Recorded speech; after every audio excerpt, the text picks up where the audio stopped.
네, 안녕하세요. 동양미술사 제9강의 3차 시 당대의 미술 마지막 부분입니다. 이번 시간에는 당대의 불교 미술을 중심으로 살펴볼 예정이에요. 당대는 불교와 도교, 유교가 모두 다 발전하긴 했지만 특히 당대의 불교 조각이나 불교 회화, 불교 공예는 엄청나게 많은 양의 유물들이 남아 있어서요. 이에 대한 연구가 상당히 많이 되고 있습니다. 그 다음에 당대의 미술은 이 통일신라랑 일본에도 상당한 영향을 미쳐서 국제 양식을 형성했던 시기이기 때문에 동양미술사 특히 불교 조각 불교 조각 연구에서는 당대 연구가 굉장히 중요합니다. 그 다음에 이제 당대에는 법문사 탑을 비롯해서 몇 군데 중요한 불탑의 지궁들이 이제 발견이 되면서 불교 공예품들과 함께 공양된 각종 어, 공예품들, 뭐 금속 공예품, 유리, 뭐 자기, 뭐 이런 것들이 굉장히 많이 발견이 되고 있는데요. 오늘은 그 여러 가지 유물들 중에서도요, 도난과 용문, 그 다음에 이제 법문사를 중심으로 해서 살펴보도록 하겠습니다. 당대 불교 미술의 새로운 양식을 이해할 때 언제나 언급되는 분이 바로 유명한 현장 스님입니다. 여러분들 잘 아는 서유기의 주인공이라고 알려진 이 현장 법사는 서유기의 삼장법사와는 달리 굉장히 똑똑하고 유능한 분이셨어요. 이분은 627년에 중국을 출발을 해가지고 645년까지 20여 년 가까이 중앙아시아와 중국 지역을 중앙아시아 인도 지역을 다니면서 인도에서 불교를 직접 배워오시고 그다음에 인도의 많은 새로운 미술과 그다음에 이제 불교 교리들을 가지고 오셔서 이제 장안에서 번역을 하기 시작을 했는데요. 그 당시 이제 태종 때 귀국을 해서 이 현장이 머물기 위해서 황실에서 이제 대안탑을 건립을 하고 왼쪽에 보는 것이 이제 대안탑이에요. 대안탑을 건립을 하고 여기에 이 대안탑은 이제 현장의 서역에서 가져온 경전들을 갖다가 모아놓기 위해서 세웠다고 알려져 있고요. 이 대안탑이 있는 이 사원에서 내내 역경 사업, 경전 번역하는 사업을 하셨습니다. 지금 오른쪽에 있는 그림은 잘 보이지는 않겠지만 뒤에 경전을 잔뜩 메고 걸어가는 스님 한 분이 계신데요. 이건 이제 중앙아시아 지역을 지나서 서역의 순례를 가는 구법승을 그린 그림이에요. 중국의 구법승들. 이 구법승들은 일단 자기 짐으로 다 이렇게 들고 다녀야 되니까 짐을 갖다 엄청나게 크게 들고 다녔고 모든 것을 다 이렇게 들고서 이제 귀국을 했다고 해요. 645년에 현장의 귀국 이후 이제 중국의 불교는 그 이전하고 완전히 다른 7세기의 인도 불교의 영향을 받은 새로운 미술 양식과 새로운 교리를 받아들이게 됩니다. 현장이 번역한 경전들은 엄청나게 많고 지금 사실 우리가 읽는 대부분의 경전들은 현장 스님이 7세기에 번역한 신역본을 많이 읽고 있습니다. 이 현장의 여행은 서안에서 출발을 해가지고 중앙아시아 쿠차를 지나서 그 다음에 이제 간다라 지역을 거쳐서 인도로 들어갔었다고 알려져 있고요. 그 다음에 이제 올 때는 남쪽의 호탄을 지나서 도낭으로 귀국을 했다고 하죠. 이 현장 스님의 귀국 이후 7세기부터 시작을 해서 한 10세기까지는요, 엄청나게 많은 중국과 동아시아의 구법승들이 인도를 순례를 하기 시작을 해서요, 인도를 순례하고 돌아온 사람들이 상당히 많았다고 해요. 이 현장 이전에는 현장 이전에는 이제 법현 스님 정도만 알려져 있었는데, 이후에는 이제 많은 사람들이 갔고요. 현장이 남긴 대당 서역기라고 하는 책은 지금도 이제 당대와 인도 중앙아시아의 불교와 역사를 이해하는데 제일 중요한 책 중에 하나로 평가받고 있습니다. 이 대당서역기라고 하는 현장의 여행기가 나중에 이제 원대쯤 소설화된 게 소설로 바뀌게 된 게 서유기라고 보시면 돼요. 그러니까 대당서역기에는 서유기에 나오는 손오공 같은 얘기는 없어요. 예, 훨씬 더 뒤에 나오는 소설로 각색된 이야기라고 보시면 되겠고요. 이 서역과의 교류는 여하튼 이 7세기 중엽 이후부터 굉장히 활발하게 진행이 되면서 많은 승려들이 가고 또 많은 승려들이 중국으로 왔습니다. 그러면서 이제 새로운 불교 종파나 교리가 전해지게 되고요. 그 다음에 이제 불교 미술 양식도 인도 불교 양식의 영향을 받으면서 엄청나게 많이 변화하게 됩니다. 그래서 당대 불교 미술은 인도 불교 미술의 영향을 굉장히 많이 받았다고 얘기를 하는데요. 또는 뭐 서역풍을 보인다 하는데 대부분 인도 굽타 양식 양식의 영향을 받았다고 생각하시면 될 것 같습니다. 교리적으로는 이제 뭐 화엄경이 이제 본격적으로 이제 전래되기 시작을 했고, 화엄경이나 밀교나 뭐 이런 새로운 종파들이 계속 꾸준히 전법승과 구법승들이 드나들면서 많이 영향을 미쳤고요. 황실에서는 화엄경과 함께 선종도 이 시기에 이제 나오기 시작하거든요. 선종. 그래서 이제 선종, 화엄종, 밀종 뭐 이렇게 해서 많은 종파들이 이제 장안에 전래가 되고요. 각각 종파별로 다른 사원들도 많이 건립이 됐다고 합니다. 황실에서는 축천무 연간에 특히 불사를 많이 했는데요. 이 축천무가 특히 본인 스스로 이제 여제를 황제를 지내잖아요. 그 시기에 이제 또 많은 일들이 있었고, 그 당시에 이제 중요했었던 종파는 이제 화엄종이 상당히 중요했었다고 알려져 있습니다. 축천무 연간에 만들어진 가장 중요하고 유명한 석굴사원은 낙양 용문의 봉선사동입니다. 지금 낙양 용문석굴에 부기 때 착공이 되기 시작을 했는데 당대에 굉장히 많이 개척이 됐고요. 당대에 제일 유명한 게 지금 보시고 있는 이 용문석굴인데요. 용문석굴 전경을 보시고 있는 거고요. 강 건너편에서 용문석굴에 이제 가면은 이 주존인 노사나불이라고 하는 상이 이제 675년에 완성이 됐다고 하고요. 이 주존의 얼굴은 당시 발원자였던 축천무의 얼굴을 모델로 해서 만들어졌다는 얘기도 있습니다. 이 675년에 만들어진 이 용문석굴 봉선사동 같은 경우에는 명문에 의해서 노사나상을 역시 만들었다고 알려져 있고요. 노사나상. 축천무의 얼굴을 따라서 만들었다고는 하지만 뭐 정확하게는 알 수는 없죠. 여기 이제 후대에 이제 폐불 같은 게 있을 때마다 여러 가지 이제 근대기에도 폐불 같은 게 있었으니까 파손이 돼서요. 이렇게 손이나 뭐 대저 부분은 좀 많이 손상이 된 상태이긴 합니다만, 이 전체 높이가 20m에 달하기 때문에 어마어마하게 크다고 보시면 되고요. 요 귀가 사람 키 정도 된다고 생각하시면 돼요. 실제로 가서 보셔야 정말 이렇게 어마어마한 일을 사람들이 하는구나 라고 하는 거를 이해하실 수 있을 거예요. 왼쪽에 보시는 봉선사동, 용문 봉선사동의 주조는 노사나불이라고 알려져 있고요. 아까도 말씀드렸지만 전체 높이가 20m가 좀 넘는 크기이고요. 잘생긴 얼굴은 축천무의 얼굴을 닮았다고 하지만 사실은 부처님이기 때문에 굉장히 중성적 혹은 여성의 얼굴이라고 보기는 좀 힘듭니다. 그 다음에 이제 통견의 당당한 신체 표현이라든지 뭐 이런 것들은 초당 양식의 대표적인 예로 알려져 있고요. 오른쪽에 보고 있는 이런 협시상들, 협시보살상이 두구, 그 다음에 이제 협시 나한상이 두구 있는데요.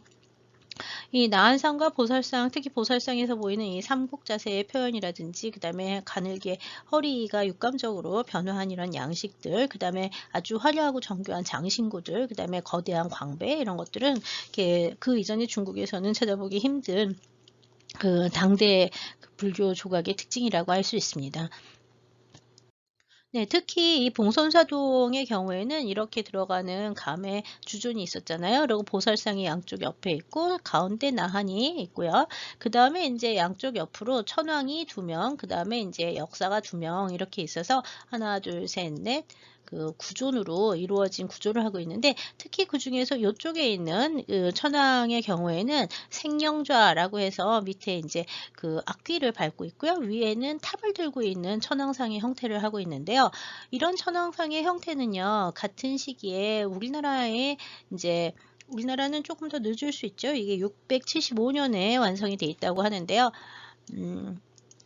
675년 네, 완성이 됐다는데, 우리나라에서는 이제 통일신라 이후에 682년에 만들어진 가문사 신라의 통일신라의 가문사 황실, 이것도 역시 왕실에서 발원한 거죠. 가문사 탑의 사리장원구에 나오는 이 천왕상의 허리를 어깨에다 얹고 그 다음에 삼곡자세를 하고 있고 그 다음에 이제 생령절을 밟고 있는 이런 구조들의 안고 있는 이런 자세가 가문사지 사리장원구에 나오는 사천왕의 표현에 거의 그대로 새로운 양식들이 반영이 되어 있기 때문에요.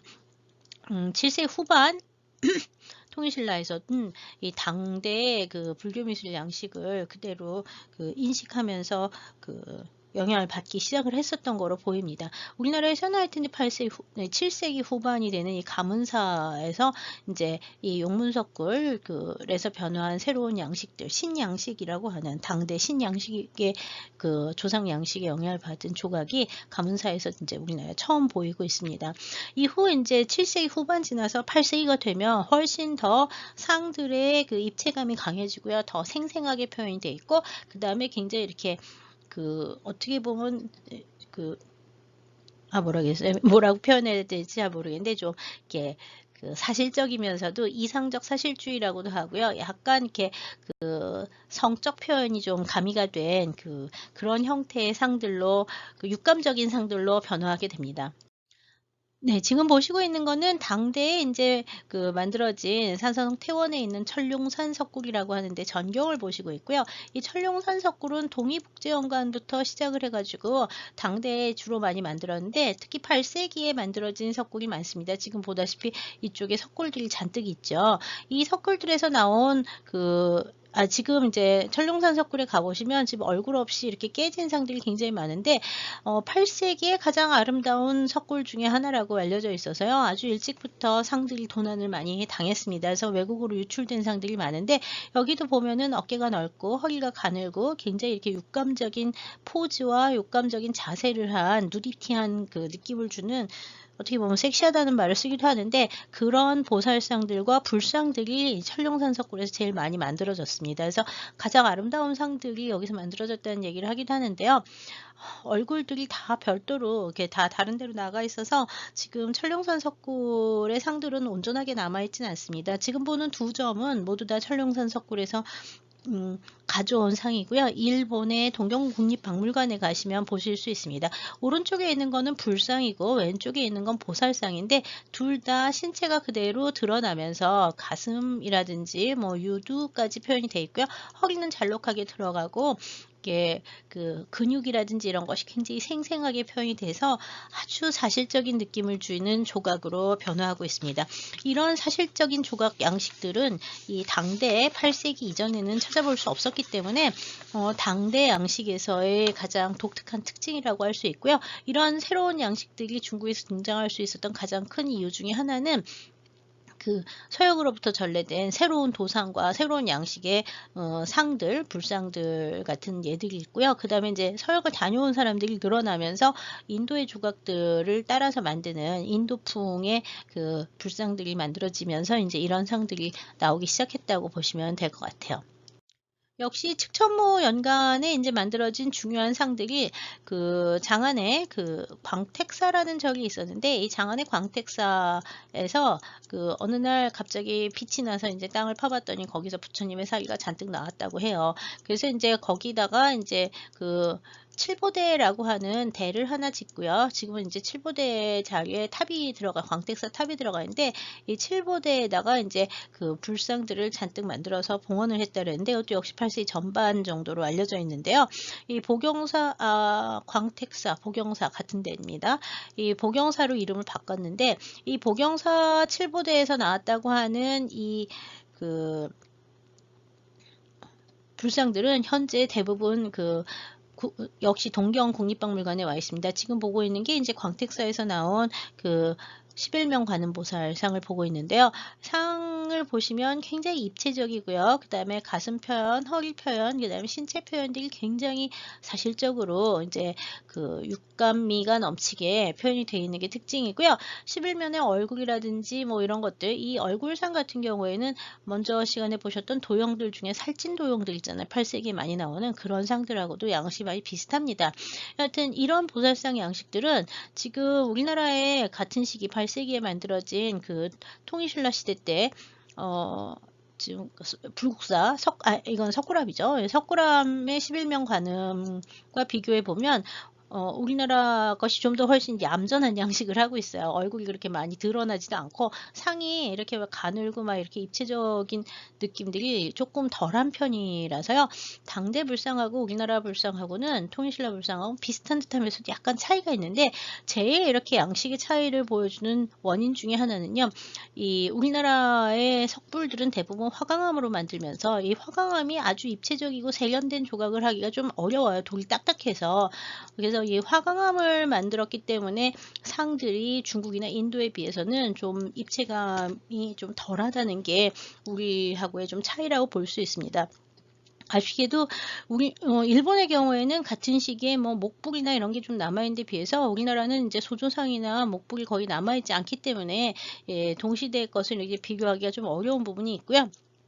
중국에서도 사실 당대 불상들은 금동불이나 철불 뭐 이렇게 굉장히 많이 만들어졌다고 하지만 대부분 사라져서 나중에 또 이제 당 말에 패불이 한번 있거든요. 그때 이제 전기 불상들이 많이 파괴가 돼서 없어지거나 아까처럼 그 노선화상처럼 이렇게 훼손되는 경우가 좀 많았는데 석불은 그래도 단단하니까 좀 많이 남아있는 데 비해서 금속상들은 대부분 녹여져서 예, 남아있는 수는 좀 적은 편입니다. 그다음에 이제 당대에는 목불, 나무로 만든 불이나 아니면은 그 협저불이라고 얘기해서요. 그 협저.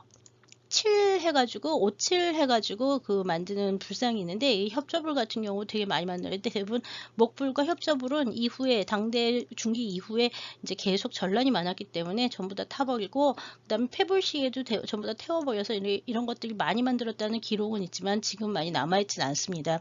그다음에 당대의 건축들 특히 장안성 내에는 엄청나게 많은 사원들이 있었고 건물도 화려하고 그 복잡하게 엄청 많이 세웠던 것 같은데 역시 당대 이후의 전란, 당대 중기 이후의 전란들과 그다음에 패불 연간에 사원들이 많이 훼손이 되면서 목조 건축들은 거의 다 사라졌습니다.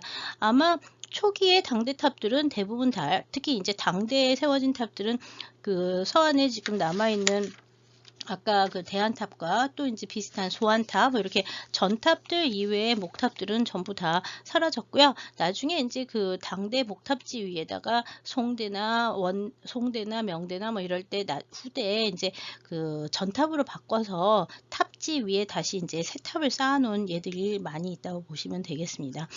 간단하게 이제 상들의 변천을 좀 보셨는데요. 그 다음으로는 도낭석굴에서 그 나타나는 그 당대 미술의 특징들을 살펴보겠습니다.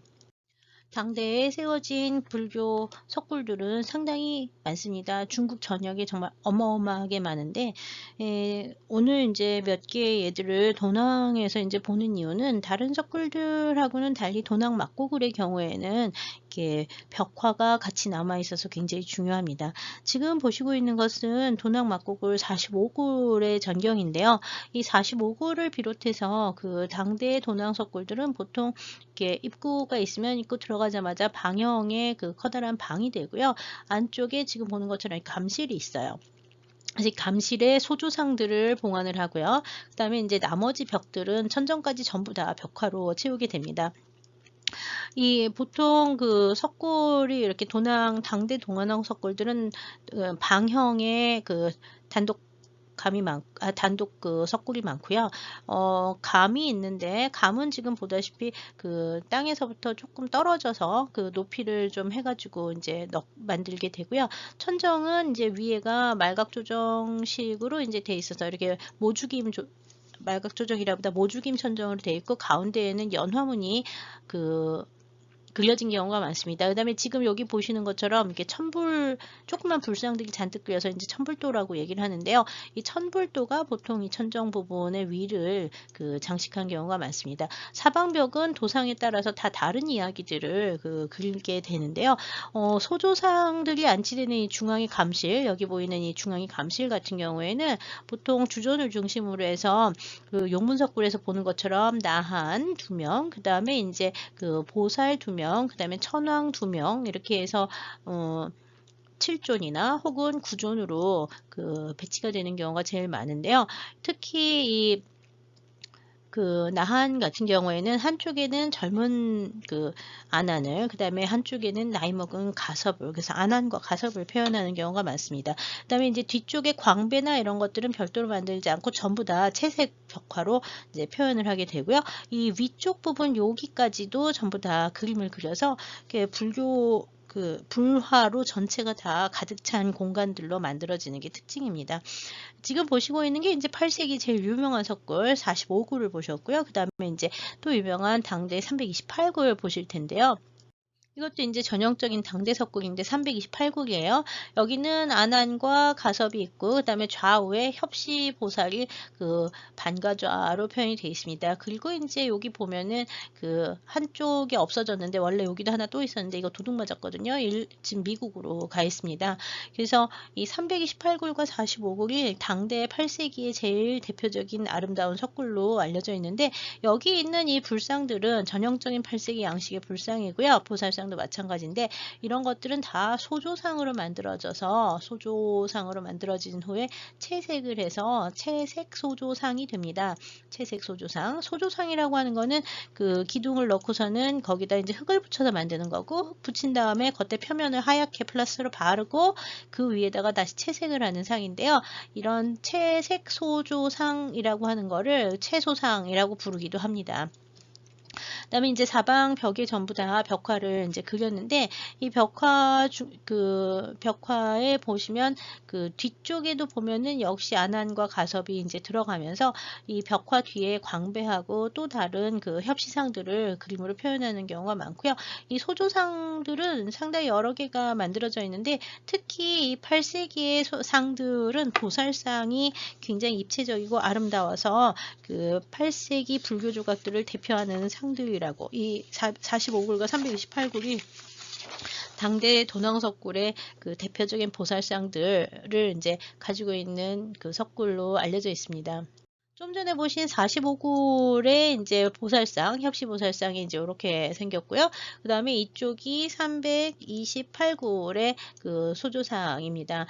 이 소조상은 그 인체의 등신이 지금 보면은 뭐 한 8등신 정도 되는 그 긴 신체 비례와, 그 다음에 이제 허리가 가늘고 삼곡 자세를 하고 있고 신체가 두드러지게 나와서, 보살 같은 경우에는 이게 남성도 아니고 여성도 아닌 굉장히 독특한 중성미를 가진 그 여성적인 느낌의 보살상으로 이제 많이 만들어지는데요. 기본적으로 보살들은 원래 다 남성이라고 얘기를 해요. 근데 당대 보살상들의 경우에는 이렇게 여성미가 넘치는 그 육감적인 상들로 표현되는 경우가 많습니다. 근데 잘 보시면 수염은 다 표현이 돼 있어요.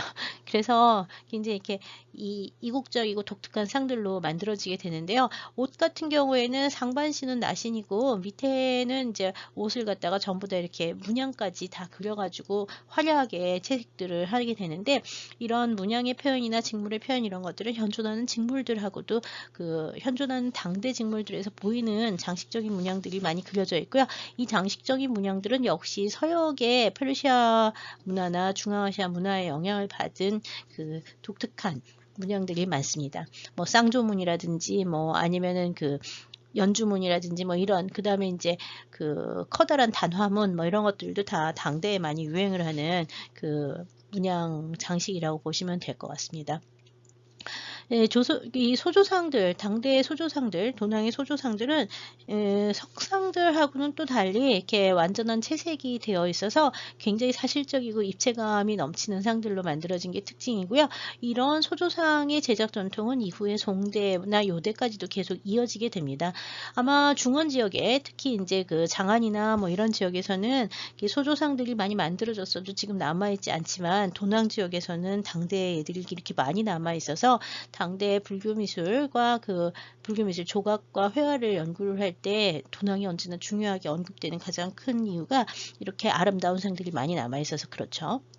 도낭 막고굴에는 저런 소조상으로만 된 것이 아니라 사실은 소조상이 배치된 데는 대부분 정벽 하나에만 배치가 되어 있고요. 나머지 벽들은 지금 보시는 것처럼 불화로 표현이 되어 있기 때문에 이 그림들, 그 당대의 그림을 이야기할 때 굉장히 중요한 지역이 도낭 지역입니다. 지금 보시는 57굴은 초당 시대에 만들어진 그 석굴로서 이 벽화 중에서 특히 왼쪽에 보는 이 보살상의 아름다움이 가장 널리 알려져 있는 그 석굴 중에 하나고요. 옆에 있는 승려상이나 이 보살상이나 얼굴이 굉장히 세련되고 그 얌전한 필치로 그려지면서 화사한 느낌이 잘 반영이 돼 있어서 독특하게 보입니다.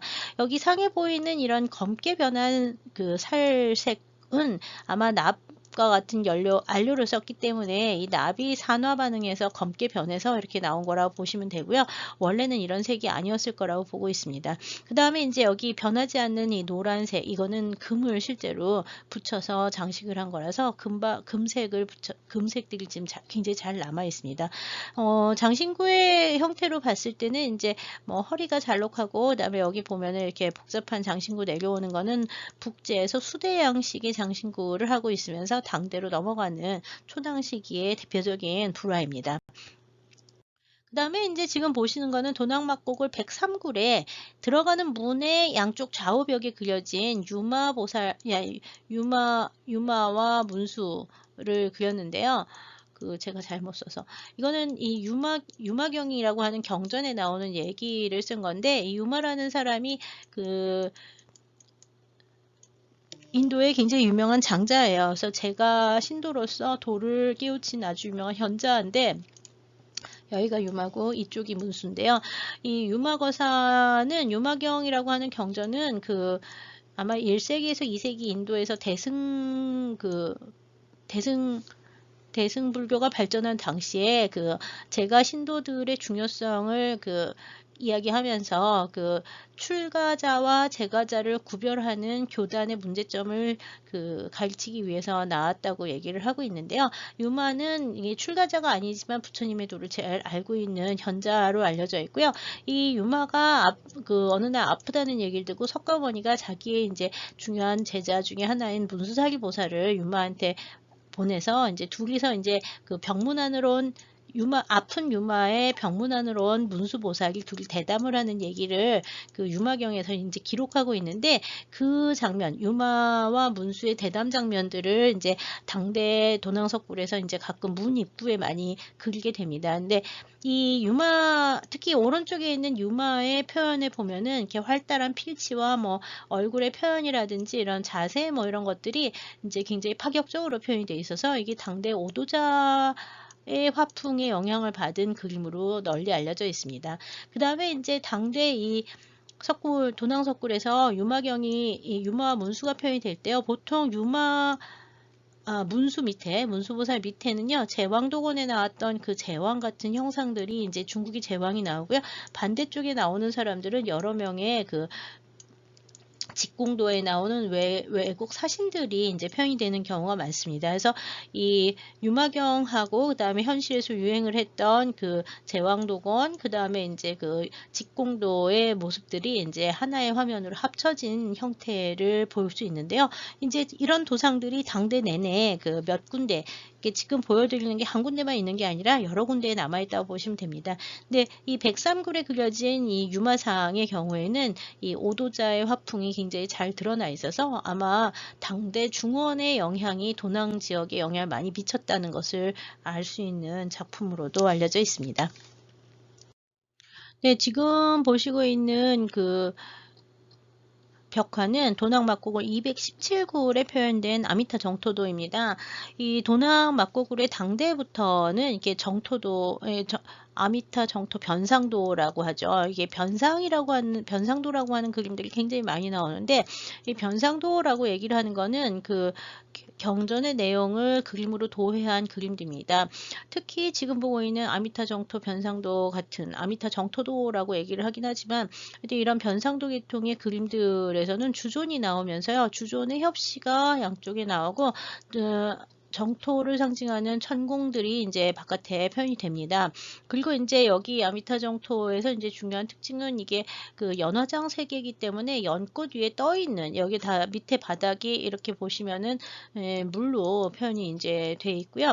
여기 이제 수기를 받는 사람들이 보통 이쪽에 있거나 아니면 이제 공양자들이 이쪽에 표현이 되는 경우가 있습니다. 밑에 부분에는 이제 정토에서 연주를 하는 악대들, 양식들하고 그다음에 춤을 추는 선녀들, 이 천녀의 춤들이 있는데 천녀의 춤 장면 같은 경우에는 이제 서역에서 들어온 호선무 계통의 춤이 이제 표현이 돼 있어서 서역과의 관계를 통해서 발전한 독특한 당대의 변상도 양식을 볼 수가 있는데요. 이 아미타경에 나오는 얘기를 이렇게 변상도 형태로 나오기도 하고요. 뭐 보우경변 해가지고 보우경의 내용을 갖다 이런 그 주존을 가운데 넣는 그 거대한 그 화면으로 구성을 한 이런 그림들이 굉장히 많이 그려져요. 아미타도 있고 뭐 그 다음에 여러 가지 변상도들이 이제 그려지는데요. 이 지금 아미타변을 하나 이제 보여준 이유는 요 앞에 있는 호선무를 추는 천녀상을 보여드리려고 이거를 전체를 보여드리고 세부를 보여드립니다. 좀 전에 보신 그 217굴의 변상도 앞에 있는 호선무를 추는 천녀들이 있는데요. 여기 보시면은 이제 장신구를 들고, 그 다음에 이제 이 손을 들고 이제 춤을 추는데, 여기 보면 다리가 한쪽이 이렇게 한쪽 다리를 들고 춤을 춰요. 그러면서 천을 들고 뱅글뱅글 돌면서 추는데, 여기도 한쪽 다리 들진 않았지. 이렇게 움직이는 자세가 이제 표현이 되어 있는데요.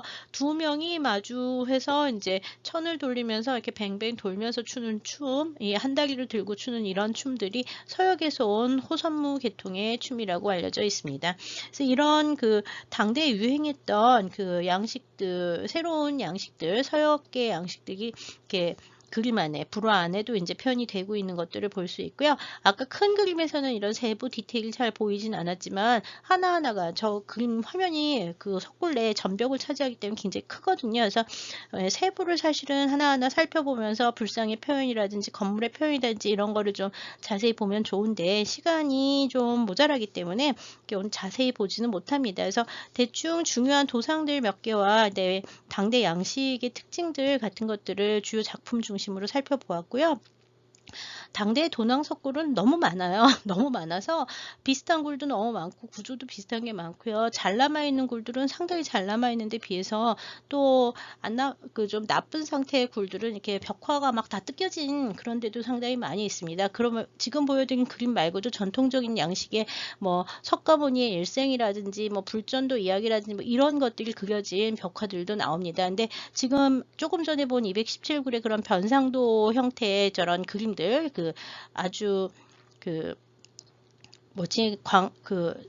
뒤에다가 건축이나 뭐 이런 배경들을 깔고 이렇게 뭐 엄청나게 많은 사람들이 나오는 장대한 규모의 그 경변상도 같은 그림들은 이 당대에 들어와서 처음 나오기 시작을 해서요. 나중에 보면은 뭐 그 오대와 송대, 그다음에 지나서 우리나라 같은 경우에는 고려 시대와 조선 시대까지도 이어지는 특징들을 그 도상적인 기원들이 그 도낭에서 많이 보이고 있어서요. 그 중세 이후의 불교를 이해할 때 도낭 연구가 당대 도낭 연구가 굉장히 중요하다는 걸 기억해 주시면 좋겠습니다. 그 다음에 지금 보시고 있는 거는 도낭 막고굴 263국인데요.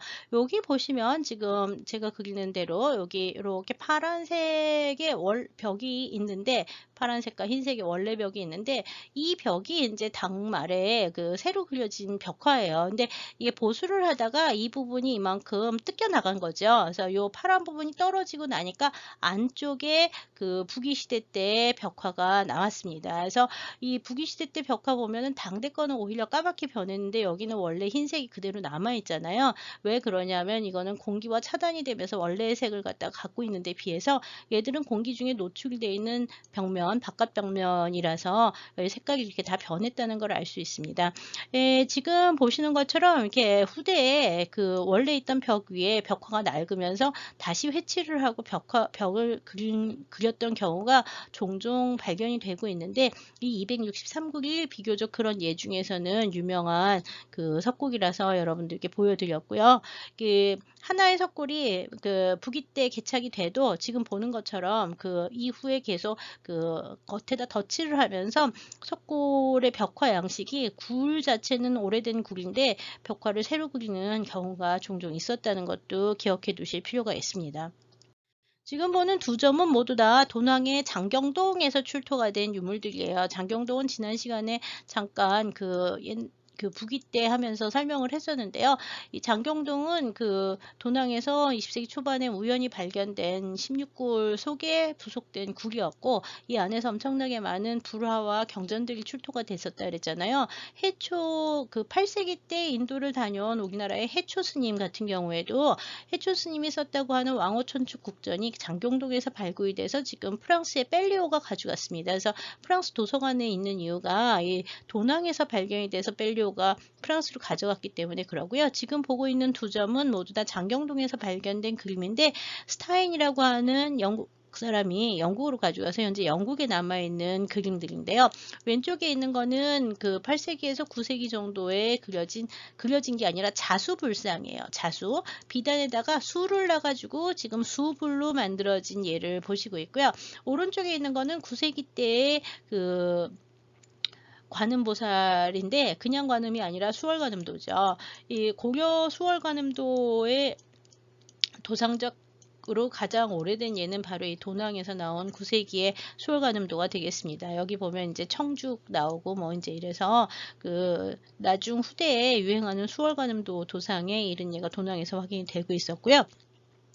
자수부를 비롯한 여러 가지 불화들 보면 보통 하단부에 가운데 부분에 공양문, 발언문을 적어 놓고요. 그 다음에 양쪽에 공양자들을 이제 많이 그려 놓고 있는데요. 이 그림도 지금 전체 보면은 밑에 그런 게 좀 있어요. 근데 이런 공양자들과 화기가 남아 있기 때문에 불화 밑에 이 화기하고 그 다음에 이제 이 발언자들의 이름이 있어서 남자와 여자를 보통 나누어서 그리는 경우가 많습니다. 한쪽에 남자를 한쪽에 여자를. 그 제작 연도 같은 경우가 알려진 경우가 많은데요. 이런 불화들은 이제 당대부터 시작을 해가지고 이후에 송대, 원대, 명대까지 계속 이어지면서 만들어지게 됩니다. 이 당대 불교 미술 양식은 결국 이후에 그 중세 이후에 그 중국의 불교 미술의 모든 것이 다 이 당대에서 시작해서 계속 그 비슷한 양식이 이어진다고 생각을 하시면 되기 때문에 당대 연구가 굉장히 중요하다고 다시 한번 강조하고 싶습니다. 마지막으로 이제 중국 불상의 양식 변천을 지금까지 모든 선학들이 해놓은 정리들에 의하면 운강의 초기 양식 얼굴이 퉁퉁하고 그 다음에 이제 서역계 그 옷을 입은 우견편단 형태의 옷을 입었다가 다시 중국의 영향을 받은 중국의 승기지라고 하는 게 있어서 그 도포에 승기지를 입는 이 수골청상식이라고 얘기를 하는 요런 포위박대 수골청상식의 북이 후기 양식으로 바뀌었다가 이게 보통 이제 중국식 복식을 채용했다 뭐 이런 얘기를 하죠. 그 다음에 북제주기에 다시 그 인도 양식이 들어오기 시작을 합니다. 그래서 수대에 점점 퉁퉁해지는데 당대가 되면은 다시 퉁퉁해지면서 동시에 그 아주 육감적이고 사실적인 상으로 변화해서 정말 그 중국화된, 어떻게 보면 이 당대가 가장 중국적인 양식이라고 얘기를 하는데요. 중국의 아주 고전적인 불상 양식 당대에 이제 성립이 된다고 보시면 될 것 같아요. 중국 불상 양식 시대별로 이제 계속 변천을 하면서 당송대 이후가 되면은요, 당대 양식이 조금, 당대 후기 양식이 계속 이렇게 비슷하게 이어지고, 그 다음에 이제 불상 양식이 크게 변하는 거는 나중에 이제 한참 있다 원나라 때 크게 변하게 되는데요. 원대에 크게 변하는 가장 큰 이유는 원대에 티베트 불교 미술이 들어오기 때문에 크게 변화하게 됩니다.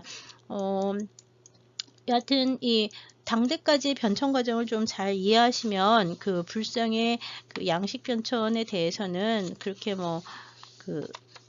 우리나라 불상을 하거나 일본을 할 때도 요 양식들의 영향이 굉장히 좀 많이 보이는데, 우리나라의 경우에는 보통 이 북이 초기 양식은 없어요. 그리고 이제 이 용문 양식부터 북이 후기 양식부터 이제 계속 관련되는 상들이 이제 나오게 되고요.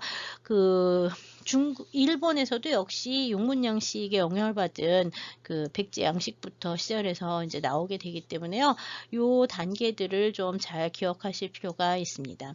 네, 불교 조각들에 대해서는 이제 요 정도로 마치고요. 다음으로는 이제 그 땅속에서 나온 금속기들, 고고학적 유물에서 나오는 것들, 그 다음에 이제 그 일본의 정청원 뭐 이런 얘기들을 좀 할 텐데요. 주로 금속기, 금은기를 중심으로 이제 몇 가지 예들을 살펴보겠습니다. 네. 이 지금 보고 있는 이 유물들은 서안의 하가촌이라고 하는 지역에서 1970 년에 금운기 200여 점이 대량으로 발견이 되면서 이제 유명해진 유물들인데요. 이 당대 금운기 문화에 대해서는 하가촌 발굴 이전에는 여러 가지 논란이 많긴 했습니다. 근데 하가촌이 1970 년대에 발굴이 되면서 그 당대의 금운기 제작 기술이 굉장히 뛰어나다는 얘기들을 많이 하고, 그다음에 인제 이런 금운기의 발전 기술에는 사산조 페르시아라고 하는 서양 문화의 그 영향이 많았다는 이야기들을 많이 하고 있는데요. 요즘은 사산조 페르시아뿐만 아니라 그와 함께 그 소그드의 영향도 많이 이야기를 하고 있습니다.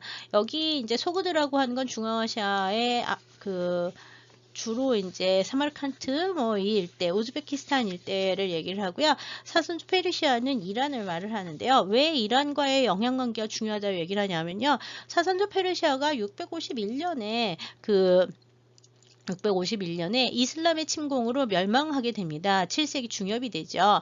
이 7세기 중엽에 사산조 페르시아가 멸망한 다음에 이 사산조의 그 왕실 가족들의 일부, 왕자를 비롯해서 왕실 가족의 일부가 당나라의 장안으로 들어오게 됩니다. 그래서 당나라에 와서 장안으로 와서 이 페르시아 왕족들이 이 시성을 받고 당나라의 황족으로 귀화를 하게 되는데요. 그때 이 페르시아의 문화가 상당히 많이 전해졌다고 알려져 있습니다. 그 금은기 문화는 진짜 이 페르시아 문화의 영향을 굉장히 많이 받았다고 얘기를 하는데요. 특히 인제 지금 오른쪽에 있는 이런 고족배 스타일은 그 서역계 기형 중에 하나고요. 여기 나오는 수련문 이런 것들도 그 서양 문화, 특히 페르시아 쪽 영향을 많이 받고, 그다음에 이제 제일 많이 나오는 게 여기 보면은 어자문 기법이라고 해서 요 바탕에 작은 정으로 이렇게 전부 여백을 갖다 쳐대는 그런 문양이 있는데, 이 어자문 기법 역시 사산조 페르시아의 영향을 받아서 많이 발전을 했었다고 이제 보고 있는데요. 여하튼 이 시기에 이제 이건 7세기부터 8세기 유물들이고요. 특히 8세기 중엽 안사의 난이 일어날 때 아마 어떤 귀족이 자기 집안에 있던 것들을 묻어놓고 도망을 간 게 아닐까라고 추정을 하고 있는 중이에요.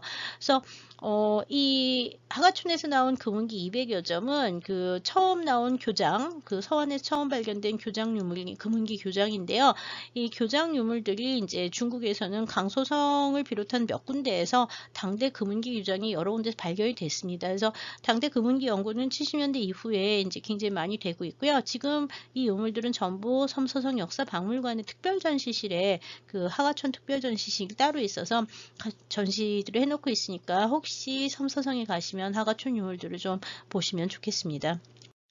네, 하가촌 유물에 나오는 가장 중요한 특징은 서역계 문양들이 굉장히 많이 나온다는 건데요. 지금 보는 것처럼 이런 화관을 표현을 한 이런 원문양이라든지, 그 다음에 이제 날개 달린 신수들, 그 다음에 지금 보시는 것처럼 봉황 주변에 여기 보면 이렇게 이 어자문 기법이라고 하는데, 이런 어자문 기법, 그 다음에 이제 석류나 아니면은 뭐지? 팔매트 뭐 이런 거에 영향을 받으면서 나오는 단화문 계통, 인동문, 단화문, 팔매트문 이렇게 부르는 서역계의 꽃문양들 같은 것들도 역시 이 하가촌을 비롯한 8세기 당달의 금은기의 장식 문양으로 굉장히 많이 나오는 특징이고요. 이 대부분 다 사산조 페르시아계 문양이라고 많이들 얘기를 합니다. 네, 그 다음에 이제 지금 보시는 것처럼 이렇게 여러 개의 단화문이라고 하는 거대한 꽃 문양이 있는 것이라든지 이런 기형들 이런 것도 역시 당대 은기에서 많이 보이는 아주 전형적인 특징들인데요. 이렇게 출토회가 많기는 하지만 나오는 지역은 한정돼 있다고 보시면 될 것 같아요. 은으로 만들고 이렇게 타출 기법이나 아니면 지금 보는 것처럼 조금 기법, 그다음에 부분 도금 기법 이런 것들을 사용해서 발달한 금은기들을 제작을 했었던 예들을 볼 수 있는데, 이거는 일단 왕실 것은 아니고 왕실에 버금다는 이렇게 귀족의 것일 거라고 추정을 하고 있습니다. 이 하가촌의 얘들하고 비슷한 유물들이 이제 일본에 가면 나라의 정창원 쇼쇼인이라고 하는 데가 있죠. 이 쇼쇼인은 동대사의 창고인데 지금 보고 있는 게 쇼쇼인의 전경이고요. 이 창고에 있는 유물들 중에서 8세기 중엽에 일본 천안과에서 봉환한 유물들이 여러 개 여기 절에다 기증한 유물들이 여러 개 있는데 지금 보고 있는 이런 그 반은 하가춘에서 나온 얘랑 거의 비슷해서 당나라에서 전래된 그 유물로 알려져 있습니다. 그 다음에 왼쪽에 보고 있는 이런 비파를 비롯해 가지고요. 여러 가지 그 장식 기물들이 많이 나오는데 이게 당비파라고 부르죠. 당나라에서 전래된 거라고 해서 여기 보면 나무로 만들고 위에다가 뭐를 했냐 하면 그 상아와 그 다음에 나전 같은 것들을 갖다가 그 장식을 해가지고요. 그 상감 장식을 해서 문양 굉장히 화려하게 꾸미고 있는 게 특징이고요. 그 다음에 좌우 대칭에 쌍조문, 쌍수문 이런 것들이 나오는 것도 역시 당대 문양적 특징을 가지고 있습니다. 물론 이 문양은 당나라에서만 사용된 게 아니라 신라에서도 사용이 됐고 일본에서도 같은 시기에 많이 유행을 합니다. 근데 제작 기법 같은 경우는 훨씬 더 정교하고 이런 악기 같은 경우에는 일본에 아마 처음 전래된 유물들이라고 보고 있어서 예, 그 당에서 수입한 것일 거라고 추정하고 있습니다. 예, 당대 비파들이라고 알려진 정청원 수장 비파 중에는 지금 보는 것처럼 이렇게 이거는 곡비파죠. 위에가 이제 구부러진 이 당에서 역시 전래됐을 거라고 추정을 하고 있는데 이 부분에 보면은 이렇게 얇은 판 위에 칠을 해가지고 칠화를 그려서 장식을 하고 있는데요. 이런 그림들이 이제 당대 회화하고 관련이 돼 있어서요. 당시 한 8세기 정도의 그 당나라 회화 양식을 알려준 중요한 예로 생각되고 있습니다. 근데 여기도 보시면 이렇게 상하 조각이라든지 이런 걸 해가지고 이렇게 장식을 하고 있는데요. 이거는 이제 같은 시기에 아마 그 당뿐만 아니라 이런 기법들이 이제 유물들이 처음 전해지면서 8세기 이후에는 여러 지역에서 많이 만들었던 것 같아요. 특히 이제 칠기 위에다가 이게 나전과 데모라고 하는 거를 같이 쓰는 기법이라든지 여기도 이제 데모 쓰고 그다음에 여기 칠 했는데 이게 칠과 데모 그다음에 나전 같은 패각들을 붙여서 장식하는 이런 그 공예 장식 기법들, 상감 기법들의 일종의 이런 공예 장식 기법들은 이게 8세기 그 당나라 황실에서 이제 시작이 돼서 인근의 일본에도 이렇게 전해지고 그다음에 이제 우리나라 신라에도 종신라에도 전해졌고요. 그러면서 이제 독특한 그 공예품들이 많이 만들어졌는데 여기 보이는 이런 낙타를 탄 호상의 모습들 이런 거는 실크로드를 통해서 전해진 그 장안의 풍경일 거라고 추정을 하고 있고요. 이거는 이제 그 당대에 많이 그려졌던 그 수련문과 산악문 같은 것들, 특히 이제 산수화풍이 이제 남아 있어서 당대 산수화의 발전 같은 것들과도 연결을 해서 알려진 그 장식 칠기들이라고 생각하면 됩니다. 다 악기의 장식이에요. 그 다음에 이제 정청원에 남아있는 그 당대 유물 중에는 지금 보는 여러 가지 각종 직물들이 있는데요. 이 직물들은 여기 보이는 이제 나무 아래에 있는 쌍조문, 쌍조문, 그 다음에 두마리의 새 역시 나오고 단화문이라고 하는 게 나오는데 이런 문양들, 나무를 중심으로 해서 두마리의 짐승이 들어가는 쌍조문, 쌍수문 이런 계통들은 다 역시 사선조 페르시아에서 전래된 그 문양일 거라고 추정을 하고 있어요. 그 다음에 지금 보면은 다 비슷해 보이지만 이거는 염색을 해서 만드는 거고요. 이거는 직조를 해서 이건 자수를 했어요. 이건 자수고요. 자수고 이거는 염색이고요. 그 다음에 요거는 직조예요. 이거는 천을 갖다가 다른 색실을 갖다가 섞어서 짜면서 문양을 만들어내는 직금이라고 하는 건데요. 이런 직금이라든지 염색이라든지 자수 같은 다양한 직물 제작 기법들이 당대에 발전해 있었다는 걸 알 수가 있어서요. 당대 그 직물 공예 얘기를 할 때도 이 정청원 유물도 굉장히 중요하게 다루어지고 있습니다.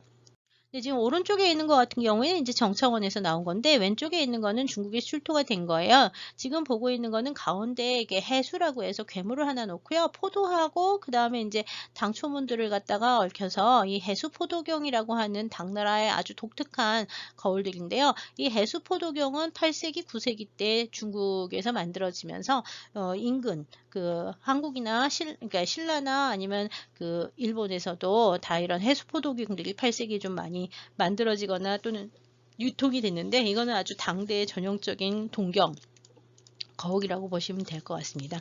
이상으로 이제 간단하게 그 출토되거나 아니면 알려진 8세기 때 7, 8세기 이제 금속공예와 당대 문양들에 대해서 잠깐 보셨고요. 마지막으로 이제 살펴볼 유적이 이제 법문사 유적입니다. 네, 지금 보시고 있는 법문사 탑은 명대의 탑이라고 알려져 있었는데 1980년대에 갑자기 비가 오면서 탑이 이렇게 주르륵 무너졌어요. 그러면서 이것도 그 다음 해에 이게 완전히 다 무너지면서 이게 흙만 잔뜩 있어서 1990년대에 들어와서 이 지역에 발굴을 시작을 했더니 지금 보는 것처럼 거대한 지궁이라고 하는 구조물이 나왔습니다. 지궁, 지하궁전이라는 뜻으로 지궁이라고 써요. 그래서 이제 발굴해 본 결과 원래 있었던 그 전탑, 명대 전탑은 여기가 이제 구조인데요. 원래 그 주변, 원래 이 지역에는 이렇게 거대한 방형의 목탑이 있었던 게 확인이 되고 있고요. 목탑 한가운데 있었던 당나라 때의 지궁이 이번에 1980년대에 이제 발굴이 된 거죠. 이게 이제 당대의 황실에서 발원한 법문사의 탑이 이제 탑 지궁이 이제 발굴이 되면서 당대 불교 미술이라든지 뭐 각종 그 공예 미술에 대해서 완전히 새로운 얘기들이 이제 진행이 되기 시작을 했는데요. 지궁의 구조는 연도가 계단을 타고 내려오면 성문이 있고요. 다시 이제 연도, 그 다음에 이제 다시 성문, 그 다음에 전실, 중실, 후실, 그 다음에 맨 마지막에 이 지하에 후실 비감이라고 하는 게 있어서 모두 한 세트, 두 세트, 세 세트, 네 세트의 사기장원구가 출토가 됐습니다. 각 방마다 사기가 하나씩 있어서요. 여기는 당서를 비롯해서 당대 기록에 그 당나라 황실에서 이 법문사의 탑에 있었던 부처님의 진신사기를 그 황실로 모셔와서 장안의 황실로 모셔와서 한두 달씩 놓고 앉아서 공양을 하고 다시 법문사로 돌려보내고 하는 의뢰들을 적어도 9차례 했다고 하는 기록이 남아 있습니다. 그래서 기록에 있었던 이 법문사가 실존하고 있었다는 것이 이제 확인이 된 굉장히 중요한 발굴 사례인데요. 이건 당 태종 때 처음 여기 땅에서 그 아유광탑이 발견이 돼서 그 부처님의 진신사기를 발견했다고 알려져 있고요. 그 이후에 측천모 연간에 2번 했었고 그 이후에도 여러 번을 해요. 그래서 측천모 연간에 특히 뭐 팔중부합을 봉안을 했다는 등 뭐 해서 굉장히 많은 그 봉안을 했었던 걸로 알려져 있는데 마지막에는 873년에 희종 연간에 이제 가져와서 다시 이제 그 다음 해에 그 814년에 그 돌려보내거든요. 사기를. 그러니까 여기 이제 부평현에서부터 그 당 장안성까지 오면은 차를 타고 옛날에는 4시간이 걸렸고요. 지금은 한 2시간 정도 걸리는데요. 굉장히 거리가 제법 돼요. 멀어요. 100 몇십 킬로 정도 되니까. 근데 이 부풍현 법문사에서부터 장안까지 사기가 이제 사기 이혼을 해가지고 의뢰를 하면서 몇 달 동안 가지고 와서 한 1, 2년 갖고 있다가 다시 황실에서 법문사로 돌려보내서 지국에다 묻어놨다가 다시 파가지고 가져왔다. 그 얘기를 그걸 9번을 했다고 기록이 지금 나오고 있는 겁니다. 지금 나오는 이 4세트의 사기 장원구는 각각 다른 시기에 만들어진 거로 보이는데 특히 여기 중실에서 나온 영장이라고 하는 거는 704년 그 측천모 연간에 현수법장이라는 화엄종의 대가가 만들었다고 하는 기록이 남아 있어서 8세기 초반에 만들어진 거라고 측천모 연간에 만들어진 것이 확인이 됐고요. 그 다음에 이제 여기 후실 비감에서 나온 요것이 이제 마지막 873년에 봉안을 했었던 사기기일 거라고 보고 있어요. 2개가. 그래서 이게 9세기 후반에 만들어진 게 2개가 이제 제일 그 마지막에 만들어진 것들이고요. 특히 진신사기는 여기 들어있었던 거라고 얘기를 하고 있습니다.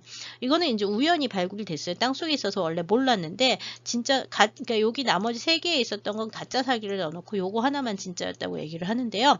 요 진짜 사기는 발굴하던 도중에 우연히 땅바닥이 들려서 이제 꺼냈다고 알려져 있고요. 여기서 나온 진신사기는 부처님의 손가락 뼈라고 알려져 있습니다. 손가락 뼈. 그래서 이거는 불골에 대한 손가락 뼈. 그래서 이거는 불지골이라고 불러서 손가락 지자를 써서 지골이라고 부르는데 이 불지골사기라고 하는 거를 이제 송황했다고 알려져 있고요. 기록에 나오는 대로 실제로 불지골사기가 출토가 됐습니다. 이 뼈를 송황을 하는 거는 당대에 들어와서 그 구법승들이 인도를 방문하고 난 다음부터 들어오는 또 그 특별한 의례라고 보시면 되고요.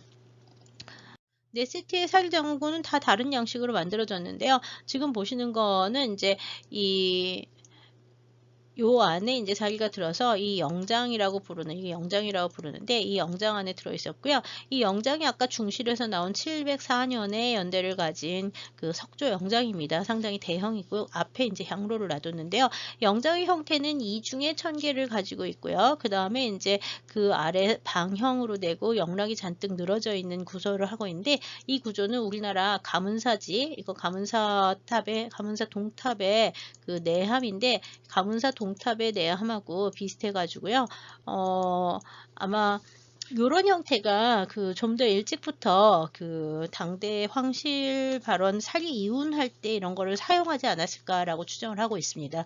예, 그런 거에 영향을 받으면서 이제 우리나라에서는 그 중국에서는 석조로 만드는데 우리나라에서 금속기로 만들어서 살기로 만들죠. 그래서 형태는 비슷하지만 여하튼 만드는 제작 기법이라든 조형 양식은 그 신라적으로 변형된 양식들을 찾아볼 수가 있습니다. 당과의 관계를 보여주는 예 중에 하나죠.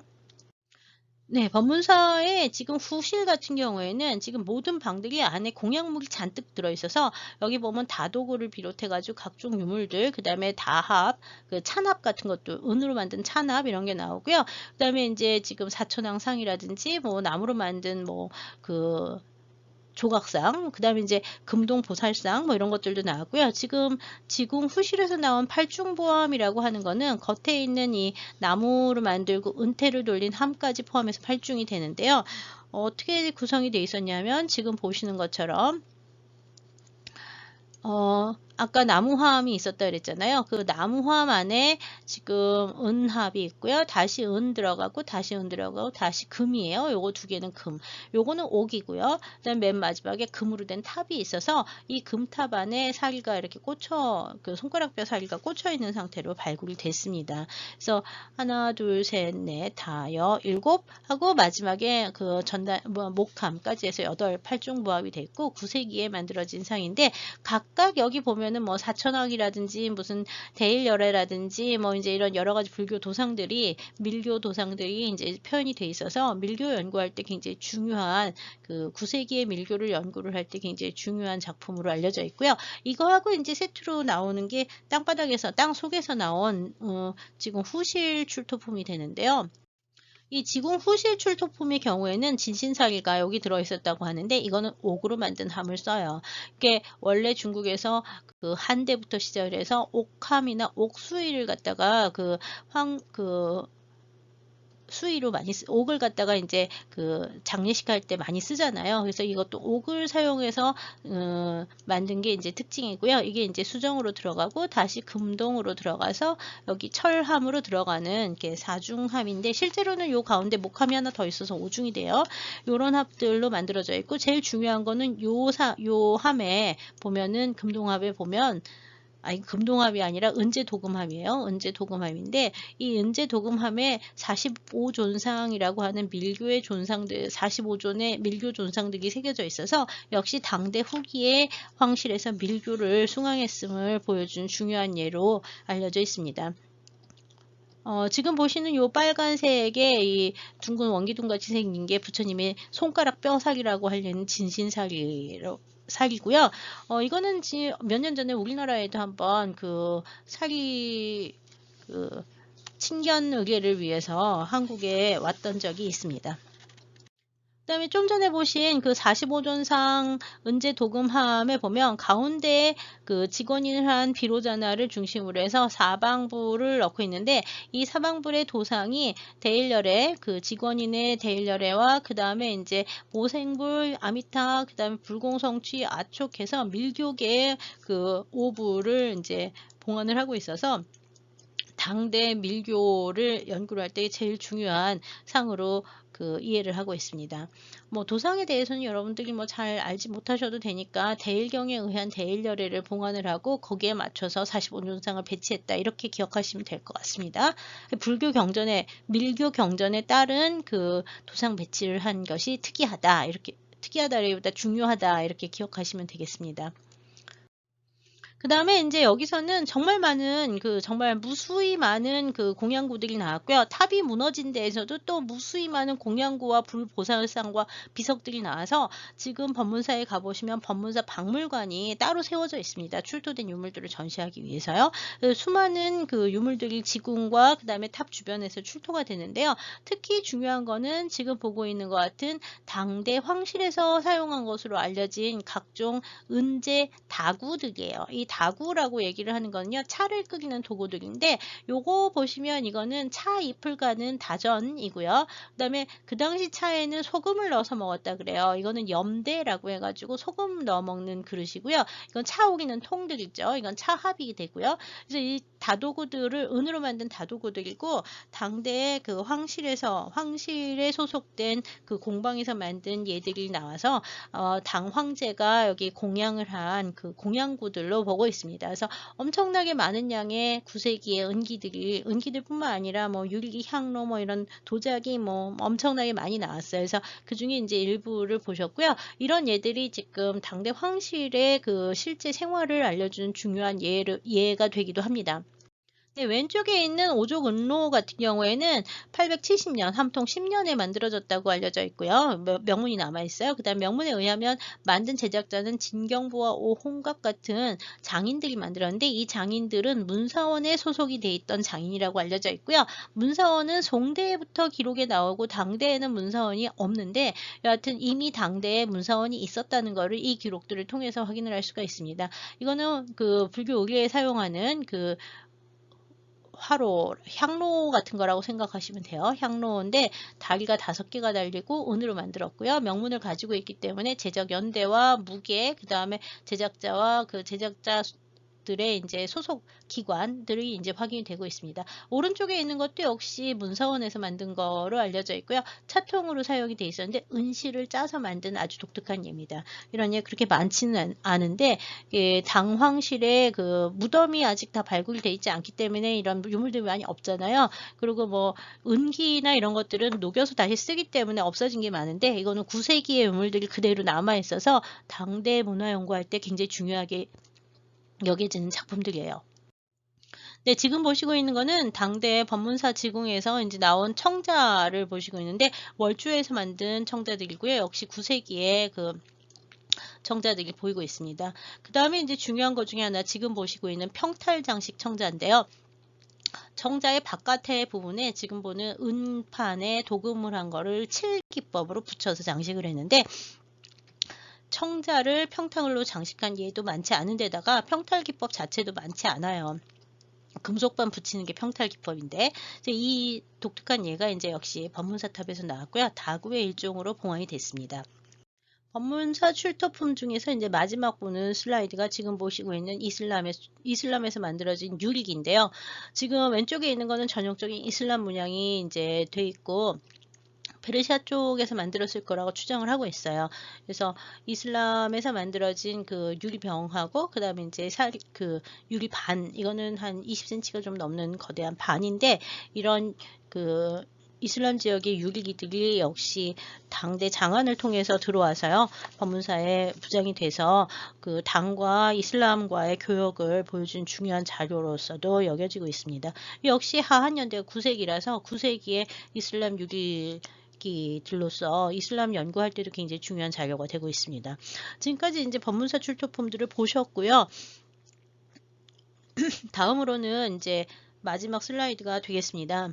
당대 불교 사원들이나 뭐 이런 당대에 세워진 불교 사원들은 지금까지 남아있는 예들도 많긴 하지만 사원의 내부 모습들이나 이런 것들이 잘 남아있지는 않습니다. 우리나라에서 사용하는 범종과 마찬가지로 거대한 종들이 이게 당대에도 제작이 돼 있었다는 게 현재 뭐 한 너댓 군데에서 확인이 되고 있는데요.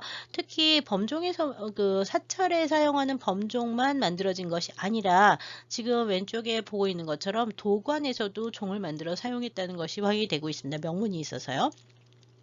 당대의 종은 우리나라 종하고 달리 밑에가 이렇게 능형으로 만들어지는 게 특징이고요. 가사문이라고 해가지고 이렇게 격자의 형태를 이제 장식을 하고 있는 게 특징인데 이런 한 8세기에서 지금 둘 다 8세기의 종이긴 한데요. 8세기에 이런 종들이 이제 몇 군데에 남아 있어서 당대의 사찰의 모습을 또는 이제 도관의 모습을 알려주는 중요한 그 불교 공예품들이 이제 확인이 되고 있습니다. 이상에서 당대 불교 미술을 탑에서 시작을 해가지고 당대 탑들은 전탑이나 목탑이 많았고 그다음에 이제 석굴사원이 여러 군데에 만들어졌는데 특히 황실에서는 그 용문 지역에 좀 많이 만들었다 이런 얘기 들렸고요. 황실에서 발원한 것은 아니지만 그 도낭 지역에 8세기, 9세기에 기념명도 확인이 되는 여러 가지 그 소조불들과 채색 벽화가 있는 도낭 석굴이 굉장히 중요하다. 그리고 이제 당대 법문사와 같이 그 탑에서 발견되는 지궁들의 수많은 그 유물들이 있고 법문사 같은 경우에는 황실에서 발원한 사찰로 기록까지 남아있기 때문에 굉장히 중요한 그 당대 황실 문화를 연구하는데 굉장히 중요한 자료가 된다. 이런 고고학적 발굴을 통해서 이런 그 법문사라든지 하가촌 교장이 발견이 되면서 80년대, 90년대에 들어와서 이루어진 당대에 대한 연구들이라고 보시면 되고요. 최근에는 더 많은 발굴들이 이루어지면서 당대 문화에 대해서는 정말 많은 연구가 이루어졌습니다.